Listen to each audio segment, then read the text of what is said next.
Hey y'all, I'm just checking out the new commander from Lorwyn Eclipsed. This one is Dance of the Elementals. You get to summon huge elementals and sacrifice. Sacrifice and duplicate. This is my first Wooburg commander. I was gonna try dragons, but this looks really cool. Ashling the Limitless. Ashling is a nimble flamekin from Lorwyn. She's finally achieved a level of power other flamekin can only dream of. The fabled fourth path. Very cool. Once again, thank you, Wizards, for sending all this stuff and allowing me to be a Lorwyn ambassador. This is awesome. Beautiful. I guess technically I have the Modern Horizons 2 commander, the Eldrazi one, but I don't really count that as Wooburg. That's colorless. Ashling the Limitless. Ashling is a nimble flamekin from Lorwyn who casts magic through her dancing. Pursuing a lifelong calling, she embarked on a journey to find a mythic elemental being, ultimately awakening new reserves of power and terrifying darkness within her. As the time passed and Lorwyn Shadowmoor became one, Ashling wrestled with the duality of her existence. Haunted by thoughts of black smoke and icy flames, becoming a pilgrim, once again, she ventured to the primal beyond in search of a truth to conjoin her light and shadow. Rumors swirled upon her return that she had studied under an elemental above elementals, a conjunction of moon and sun beyond the veil of sense. Now she walks with her two selves in peace, knowing a new truth. Although Lorwyn Shadowmoor was not inherently bound by duality, it may become something more because of it. Massive mysteries. As Una, Queen of the Fae, was struck down to usher in a new age across Lorwyn Shadowmoor, a curious new entity was born, the Massive Mysteries. This boundless elemental represents the potential of that which is unknown, traversing the plane and transforming the certain into the uncertain. With every step it takes, fallow fields began to grow flora never before seen, raging rivers filled with fish and run dry, and people happy in their ways and lives leave home to find something more. Beautiful. Playing this commander, evoke victory, connect with the raw elemental energy of the plane to bring power and value to the commander table. Ashling allows you to cast your expensive elementals at a discount, so you can take advantage of their powerful abilities that trigger when they enter the battlefield. Once you sacrifice an elemental, Ashling makes a temporary copy of it, giving double the value. In the late game, with more mana at your disposal, you can pay Wooburg to keep those tokens around and overwhelm your opponents. If Mass of Mysteries is your commander, play a big elemental and attack with it, getting even more copies. At other times, you'll want to hold off on casting Massive Mysteries until you've crafted a board. Then give Myriad to something that's already poised to strike. Myriad, gosh, this is going to be mean. That's the secondary commander you could choose from. Ashling the Limitless. Oh, there's a little bit of pringling going on, but that's okay. Legendary creature, Elemental Sorcerer. Elemental spells you cast from your hand have evoke 4. You cast a spell for its evoke cost is sacrificed when it enters. Whenever you sacrifice a non-token elemental, create a token that's a copy of it. The token gains haste until end of turn. At the beginning of your next end step, sacrifice it unless you pay Wooburg. That's cool. So you're paying for the evoke cost of these. They sacrifice, you create a non-token copy of it, and then it gains haste until the end of your next end step. And you could choose to keep it around if it's really powerful. I like that. 2, 3, and then we have Massive Mysteries. This is the secondary commander you could choose to use.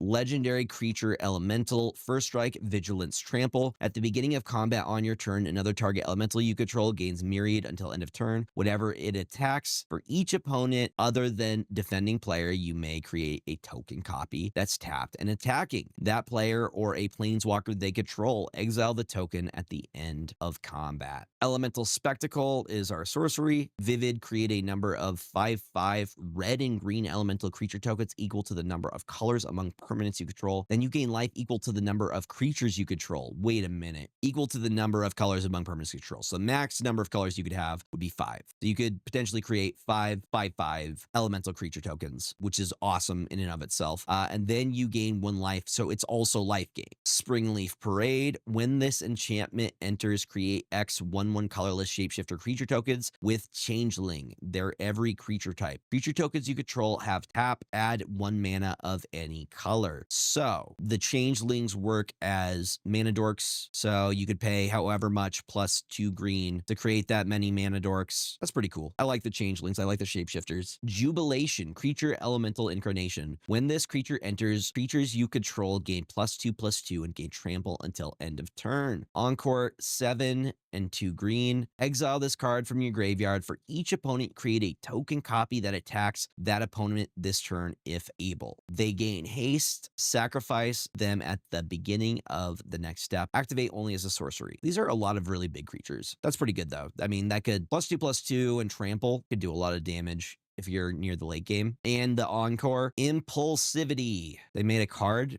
after me. Creature Elemental Incarnation. When this creature enters, you may cast target instant or sorcery card from a graveyard without paying its mana cost. If that spell would be put into a graveyard, exile it instead. Encore, 7 and 2 red. Again, another Encore ability. So these are the big elementals in every color that we're getting. Lamentation. When this creature enters, destroy target creature an opponent controls. You gain 3 life. Again, with Encore, 5/4. Other one was a 7/5. Belonging, creature elemental incarnation. When this creature enters, create 3 1/1 colorless shapeshifter creature tokens with changeling. They're every creature type. You could pay the Encore cost, the 6/6. Subterfuge, creature elemental incarnation. Is that a dolphin? What is it? Is a hybrid of many things. When this creature enters, target creature gains flying, and whenever this creature deals combat damage to a player, draw that many cards until end of turn. We love a draw engine. 3/5 flying. We like evasion. 4 and 1 blue. Then we have some of our color fixing. Very pretty, but it enters in tapped. Sodden Verdure. This land enters tapped unless you control 2 or more basic lands. Lorwyn contains many such places. Not bustling, not frenetic, but teeming with life in their own quiet way. Abundant countryside. It looks like there's a little bit of a misprint on this one. You see the circle's just a little bit off there. Abundant countryside. So you can create a 1/1 colorless shapeshifter creature token with changeling. Endurance, another elemental incarnation. This one is 3 CMC, 1 generic, 2 green. Flash, reach. When this creature enters, up to 1 target player put all the cards from their graveyard on the bottom of their library in a random order. So some graveyard hate. Evoke, exile a green card from your hand. So you can pay it for its evoke cost. That's great because you could get the token copy if you have your commander out. This is a 3/4. I can't wait to play with these at my LGS. I want to see how the base precon does, and then I can make changes as needed. We have Fury, creature elemental incarnation. Double strike. When this creature enters, it deals 4 damage divided as you choose among any number of target creatures and or planeswalkers. Another card that you could choose to evoke. Double strike is awesome. 3/3, and you get to deal 4 damage. I like this one. Oh no, the only sad, the thing that I'm noticing is that these are pretty expensive. I think you're trying to pay them for the evoke cost if you can. So they sack, and then you get a copy of them that don't cost as much. Haunting Voyage. Choose a creature type. Return up to 2 creature cards of that type from your graveyard to the battlefield. If the spell was foretold, return all creature cards of that type from your graveyard to the battlefield instead. Foretell cost is 5 generic, 2 black. During your turn, you may pay 2 and exile this card from your hand face down. Cast it on a latter turn for its foretell cost. I would probably do that immediately. You do the foretell, you save up until you have enough for this, return all of whatever, elemental in this case, because you're running elementals in this deck, and bring them all back for a huge play. I like this a lot. Okay, classic. You got the Avenger of Zendikar. You see a lot of these in landfall decks. I have this one in my Hearthhole deck. When this creature enters, create a 0/1 green plant creature token. For each land you control, landfall, whenever a land you control enters, you may put a 1/1 counter on each plant creature you control. Just a good generic green. Cavalier of Thorns, creature elemental knight with reach. When this creature enters, reveal the top 5 cards of your library. Put a land card from among them onto the battlefield and the rest into your graveyard. Then when this creature dies, you may exile it. If you do, put another target card from your graveyard to the top of your library. Again, kind of expensive. You're paying 2 generic, 3 green. 5/6 is not bad body-wise. And reach is always good to have against flyers. And it gets you some ramp when it enters. Green Warden of Marasa, creature elemental. When this creature enters, you may return target card from your graveyard to your hand. When this creature dies, you may exile it. If you do, return target card from your graveyard to your hand. So you get 2 graveyard recursions from this. And if you exile it when it dies, return target card from your graveyard to your hand. This is good. And we'll see, we're just in green right now. I think we're going to go to a different color in a little bit. We have Selvala, Heart of the Wilds, legendary creature, Elf Scout. Whenever another creature enters, its controller may draw a card if its power is greater than each other creature's power. So that's for everybody. Whenever another creature enters, its controller may draw a card if its power is greater than each other creature's power. 3 CMC, you pay a green, tap, add X mana in any combination of colors where X is the greatest among creatures you control. So this is going to reward you for having big boys out, which green likes to do. Titan of Industry. Creature Elemental. So this is 7 CMC, 4 generic, 3 green. It's the 7/7. Reach, trample. When this creature enters, choose 2. Destroy target artifact or enchantment. Target player gains 5 life. Create a 4/4 green Rhino Warrior creature token. Put a shield counter on a creature you control. You get 2 modes with this. It already has reach and trample. That's awesome. He's real big. And you can create more. I think the biggest, and they gave you Muldrotha in this list? What? This is, I don't know if y'all know this, Muldrotha is a top tier Sultai commander. You could put Muldrotha in over the Taval in the Tarkir Dragonstorm deck. She's better. That's wild that this is in this deck.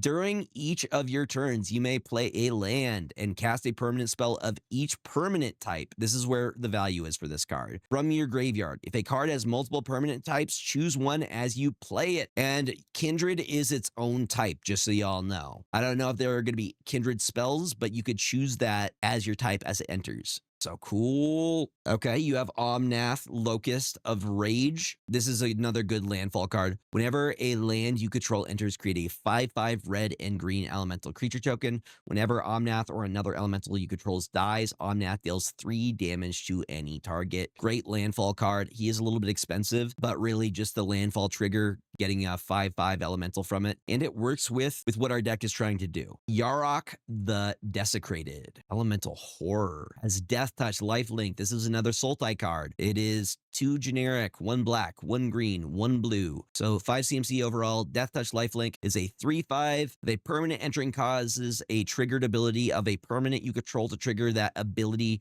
triggers an additional time. Great value. Also, the Death Touch and Lifelink is awesome.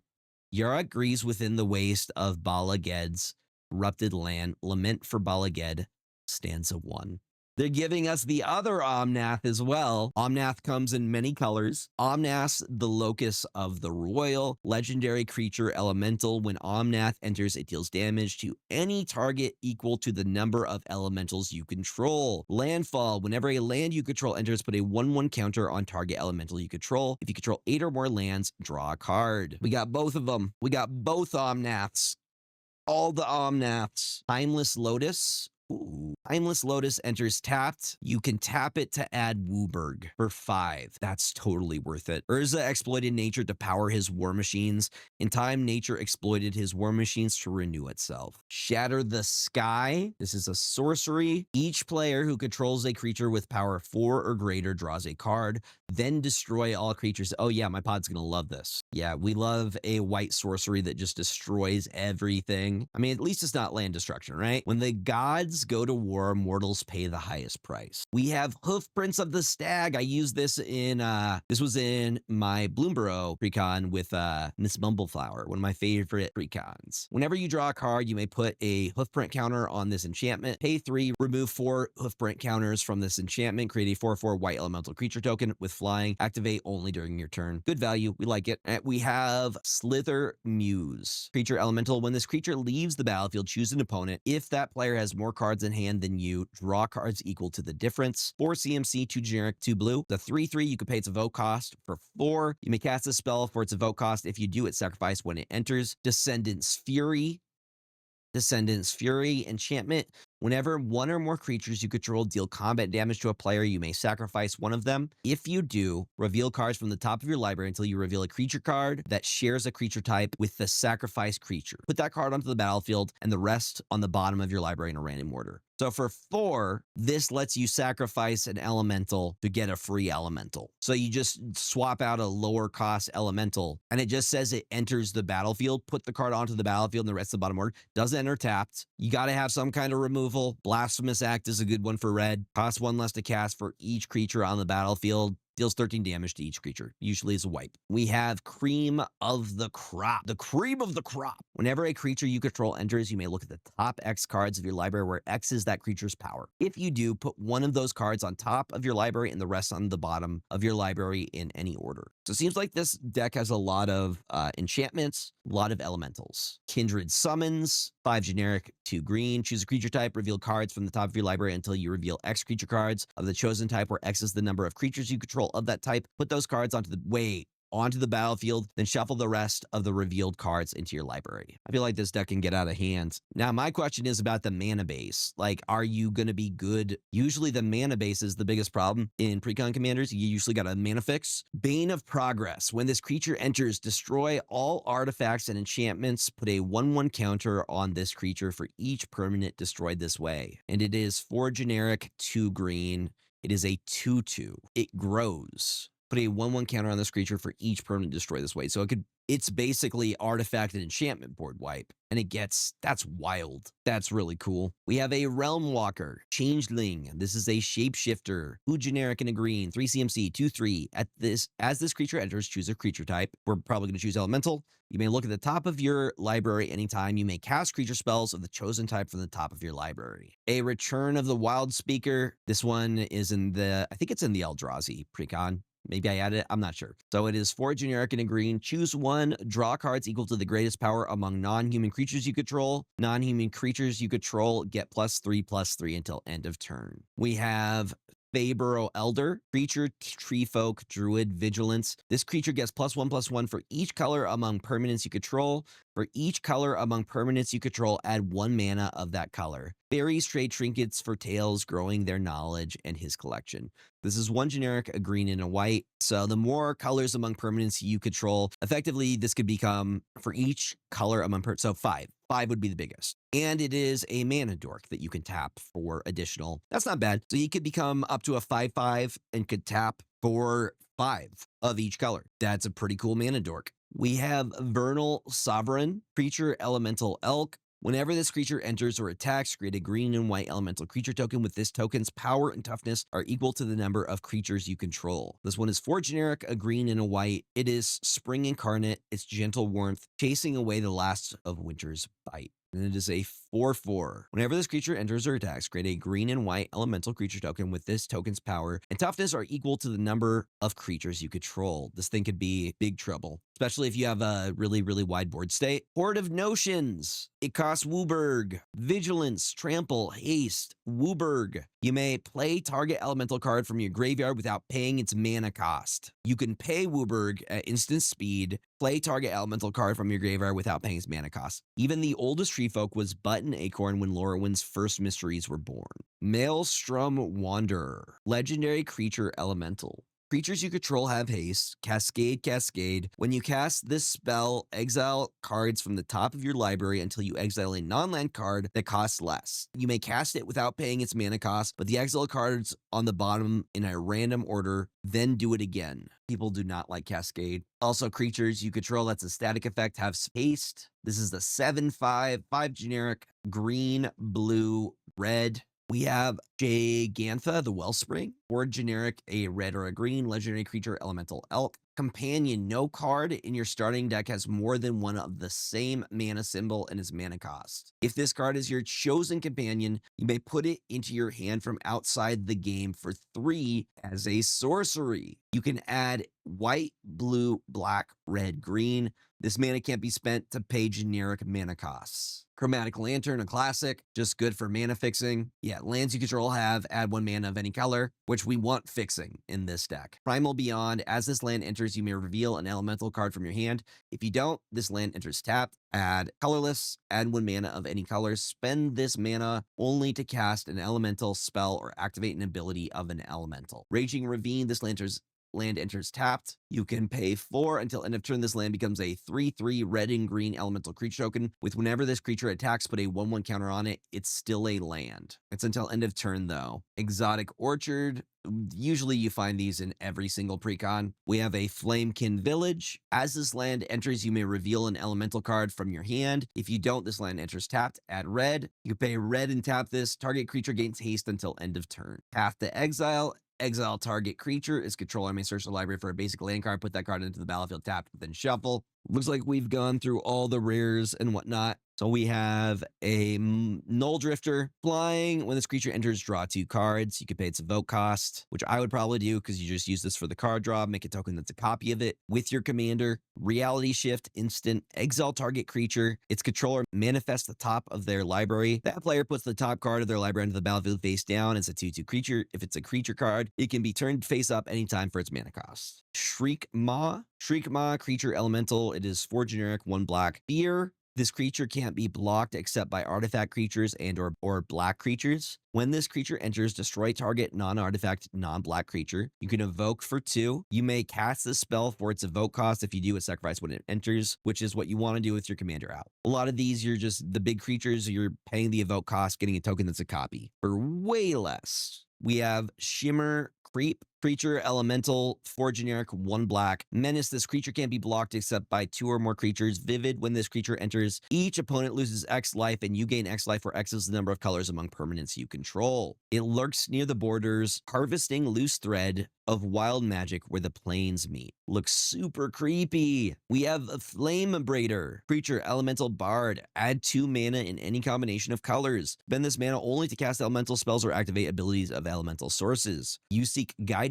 on your path, then let me provide it. What greater flame is there than the sun? 1 generic, 1 red, it's a 2/2. We have Crib Swap, Kindred, instant shapeshifter. Changeling, this card is every creature type. Exile target creature, its controller creates a 1/1 colorless shapeshifter creature token with Changeling. Elsewhere in Lorwyn, nestled in a fairy ring, the coos of a small giant turn to cries. Secluded Courtyard, land. As this land enters, choose a creature type. Add colorless, you would choose elemental, obviously. Would mana of any color. Spend this mana only to cast a creature spell of the chosen type or activate an ability of the creature's source of the chosen type. Oh, this is a beautiful soul ring. Gorgeous. Obviously, you tap, add 2 colorless, you pay for 1. Meadowlarks sing in sun-touched skies and breezes kiss where Airdew lies. Versailles of Lorwyn. A beautiful command tower. That's really cool looking. Add 1 mana of any color in your commander's color identity. The Push of Flame is a Flamekin's most personal journey. You must walk it for yourself, but you'll never walk alone. Zashura, Bright Hearth Mentor. Somebody correct me in the comments on how to pronunciate that. Zashura, Arcane Signet. Add 1 mana of any color in your commander's color identity. Eardew's adherents invoke its blessing. With jingling bells and dancing feet, where there is joy, there is the warmth of the sun. Distant Melody, this is a sorcery. Choose a creature type, draw a card for each permanent you control of that type. In Far Off Shadowmoor, her kin lifted their heads to a refrain they could not hear. Incandescent Soulstoke. Other elemental creatures you control get +1/+1. This costs 3 CMC, 2 generic, 1 red. Creature elemental shaman. Pay 1 generic, 1 red. You may put an elemental creature card from your hand onto the battlefield. That creature gains haste until the end of the turn. Sacrifice at the beginning of your next end step. Anyone from your hand onto the battlefield. That's amazing. Eclipsed Flamekin. Creature elemental scout. When this creature enters, look at the top 4 cards of your library. You may reveal an elemental island or mountain card from among them and put it into your hand. Put the rest on the bottom of your library in a random order. So it is 3 CMC, 1 generic. You could pay a blue,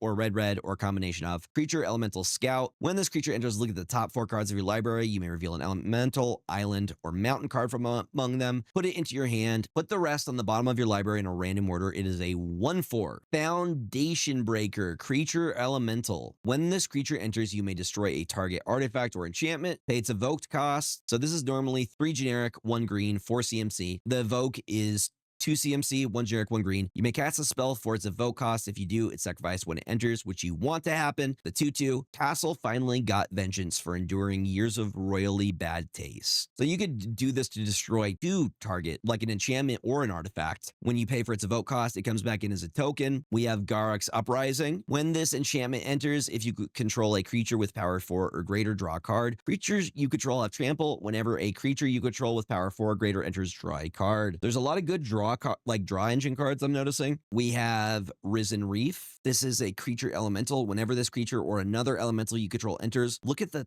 top card of your library. If it's a land card, you may put it onto the battlefield tap. If you don't put the card onto the battlefield, put it into your hand. This costs 1 generic, 1 green, 1 blue, 3 CMC. It is a 1/1, but it looks pretty good for ramping or getting cards into your hand, which is always great. We have Felwar Stone, pretty much your average artifact you would find in any commander deck. Unclaimed Territory. As this land enters, choose a creature type, elemental. Add generic, add 1 mana of any color. Spend this mana only to cast creature spells of the chosen type. Yay, tribal support. Ancient Ziggurat. Add 1 mana of any color. Spend this mana only to cast a creature spell. Built in honor of Alara's creatures, the Ziggurat vanished long ago. When Progenitus awakened, the temple emerged again. Frontier Bivouac.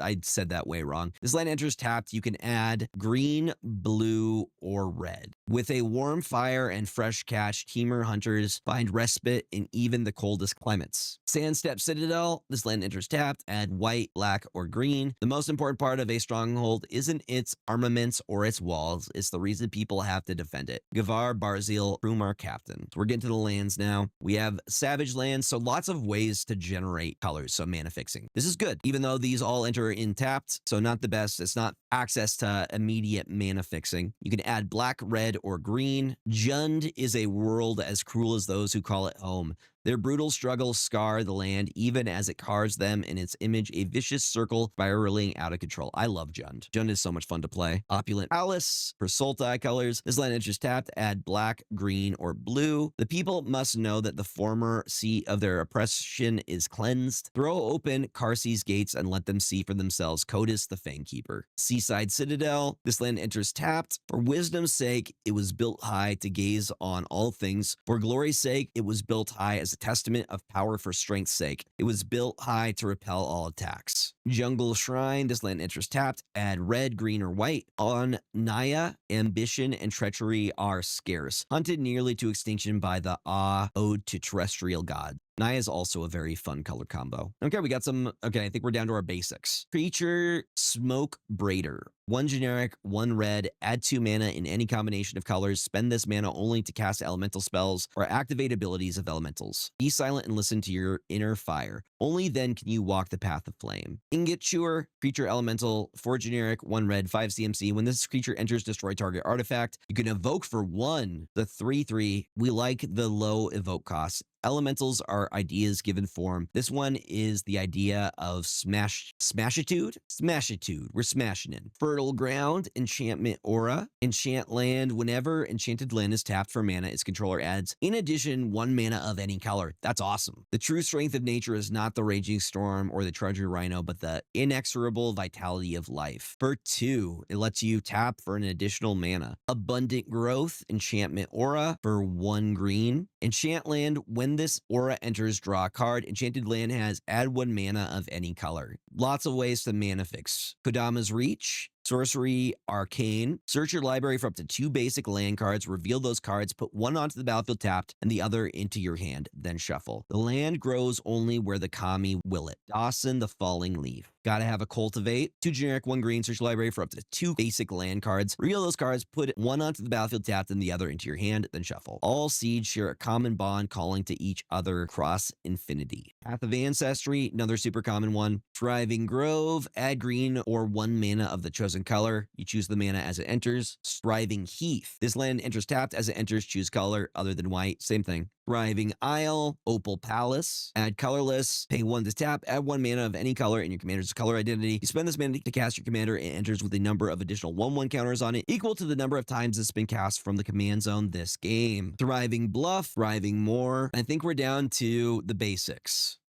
Overall, this deck looks really good. I'm excited to play it. Lots of elemental stuff. Yeah, this deck looks great. What do you think? Let me know in the comments what you think of this deck. Which one are you gonna build? Are you building Ashling the Limitless or Mass of Mysteries? Thank you all for watching, especially if you made it to the end.